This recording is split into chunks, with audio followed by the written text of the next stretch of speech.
magbibigay kami ng project sa lugar na ito, pupunta sila sa Speaker of the House at pupunta sila kay Yeda, yung asawa ni Martin Romualdez na may hawak ng Committee on Accounts.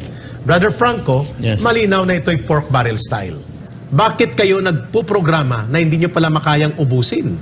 At para ubusin at panindigan nyo, instead na ibalik ang pundo na ito ba ang ginamit ninyo sa inyong pagliwaliw sa Dubai, sa Japan, sa US, at sa South Korea, at sa saan mang lupalop ng mundo? Nagtataka si Ka-Eric sa nangyaring on-program na budget sa Kongreso, at ito umano ay inaprobahan agad ng President Bongbong Marcos ang 700 billion on-program budget sa Kongreso na dapat questionin ng mga taong bayan. At sinabi pa ito na bakit nang poprograma sila na di kaya ubusin. Na dapat ginagamit sa tamang pinaglalaanan ng pondo ang ilang sektor na nakakatulong tulad sa agriculture.